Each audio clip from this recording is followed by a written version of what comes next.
राम राम सभी साथियों को। साथियों, स्वागत है आपका बाबा कंठ कंठ में।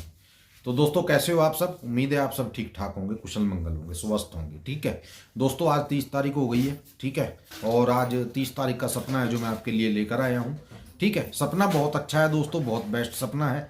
ध्यान से सुनिएगा। ठीक है, अगर आप मेरे साथ जुड़ना चाहते हो दोस्तों तो ये मेरा व्हाट्सअप का नंबर है। इस नंबर पर अगर आप टेलीग्राम का लिंक ले सकते हो। टेलीग्राम पर जुड़ने के बाद जितनी भी मेरी शर्तें लिखी हुई हैं, जो भी मैंने वहाँ बोला हुआ है, उन सबको आपको मंजूर करना पड़ेगा। अगर आप उन शर्तों को मंजूर कर लेते हो तो ही आप मेरे साथ व्हाट्सएप पे जुड़ सकते हो। अदरवाइज ऐसे मैं किसी को व्हाट्सएप पे नहीं जोड़ूंगा। क्यों नहीं जोड़ूंगा दोस्तों? क्योंकि आपकी वो शर्त, आपको वो शर्तें माननी बहुत जरूरी है। ठीक है, वहां आपको बच्चों तक की कसम खानी पड़ सकती है दोस्तों। ठीक है, ये मैं क्यों करता हूं? क्योंकि मेरी भी मजबूरी है, क्योंकि लोग फीस नहीं देते हैं काम होने के बाद भी। ठीक है, पिछली अब 2-3 दिन पहले भी काम हुआ है, फिर भी बच्चों की कसम खा गए लोग। बताइए, 2500 रुपये के पीछे बच्चों की कसम खा गए लोग, लेकिन फीस नहीं दी। 2500 रुपये।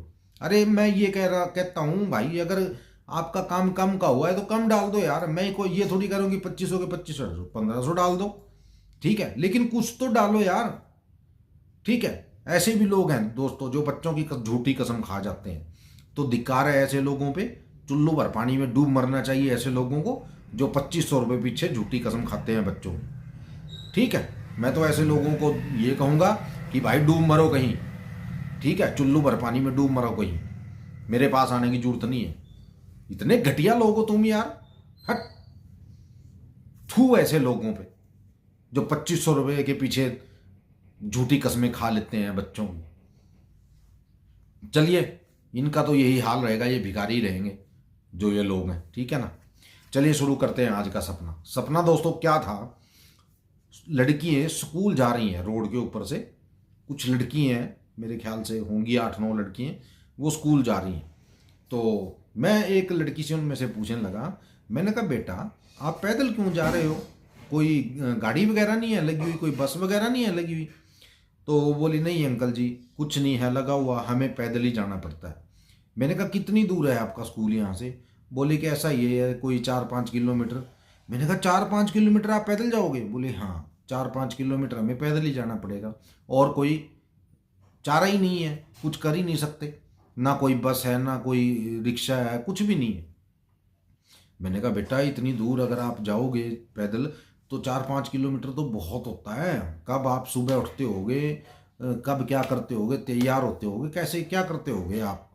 बोले कि क्या करें अंकल जी, हम सुबह 5 बजे उठते हैं, 5 बजे से 8 बजे तक तैयार हो जाते हैं हम। ठीक है, फिर स्कूल के लिए चल देते हैं। ठीक है, बस फिर क्या होता है, स्कूल के लिए चल देते हैं, स्कूल में पहुंच जाते हैं, आहिस्ता आहिस्ता आहिस्ता करके हम इकट्ठी जाती हैं सारी लड़कियां।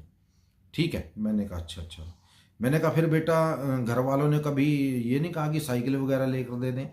तो वो सभी बोली कि हमारे घर वाले बहुत गरीब हैं।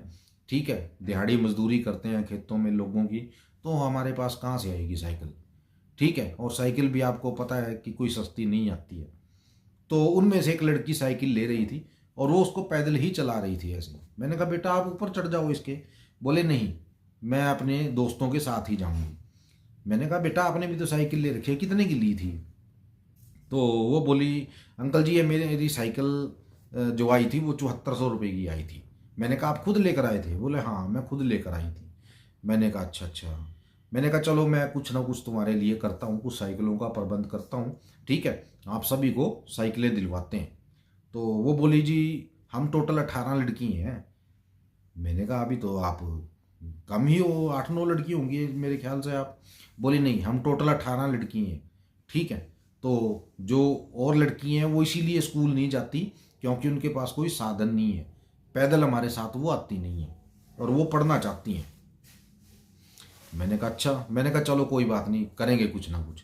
तो मैंने के साथ चलता रहा दोस्तों, चलता रहा। मुझे एक आदमी मिला, आगे गाड़ी खड़ी थी। तो उस आदमी ने क्या किया, मेरे को गाड़ी में बिठा लिया। बोला, भाई साहब आप कहाँ जा रहे हो? मैंने कहा, बस इन्हीं के साथ, बच्चों के साथ। मैं ये सोच रहा था कि 2-4 किलोमीटर की मेरी भी सैर हो जाएगी, इन बच्चों के साथ साथ मैं भी चला जाऊंगा।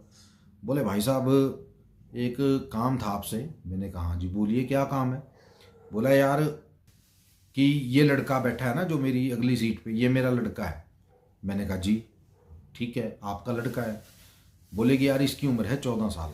मैंने कहा अच्छा, तो ये लड़का मेरा बड़ा लड़का है, ये मेरा बड़ा लड़का है। मैंने कहा अच्छा जी।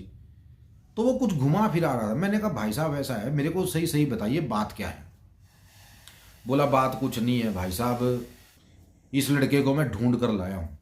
मैंने कहा ढूंढ कर लाए हो? बोला हाँ, पिछले 48 घंटे से ये गुम था। ठीक है, पिछले 48 घंटे से ये पता नहीं कहाँ घूम रहा था। ठीक है, तो मैं इसको पकड़ कर लेकर आया हूँ, स्कूल से भाग गया था ये। तो मैंने कहा जी फिर कहाँ से पकड़ कर लेकर आए आप इसको? बोला बस मुझे पता है कि मैं कैसे पकड़ कर लाया हूँ, 3-4 आदमी मैंने लगाए थे इसको पकड़ने के लिए। ठीक है, तो उन लोगों ने इसको पकड़ लिया, ढूंढ लिया। ठीक है, पुलिस में भी मैंने इतला कर दी थी। मैंने कहा भागा क्यों ये? बोला कि ये पढ़ना नहीं चाहता, कि आप इसको कुछ समझाओ। तो मैं उस बच्चे को बोलने का, मैंने कहा बेटा पढ़ना चाहिए। ठीक है, बिना पढ़े कुछ नहीं है, पढ़ना लिखना बहुत ज़रूरी है। तो वो बोला अंकल जी मैं सिर्फ 6ठी से 8वीं क्लास तक पढ़ूंगा, या तो 6ठी क्लास तक पढ़ूंगा या 8वीं क्लास तक पढ़ूंगा। ठीक है, इससे ज़्यादा नहीं पढ़ूंगा। तो मैं उनके डैडी से कहने लगा, मैंने कहा जी ये तो आपका लड़का ये बोल रहा है। बोले जी क्या, बस यही तो समझ में नहीं आ रहा मैं क्या करूं इसका क्या नहीं। उसके बाद का कुछ याद नहीं है दोस्तों। ये सपना था, ये थी आज की वीडियो। ठीक है, और वीडियो को लाइक और शेयर करना मत भूलिएगा दोस्तों। ठीक है, और चैनल को सब्सक्राइब कर लीजिए अगर ऐसी ही सपने की वीडियो आप आगे भी देखना चाहते हो। चलिए मिलते हैं कल की वीडियो में, तब तक के लिए जय माता दी, जय भैरवनाथ और जय बजरंगबली।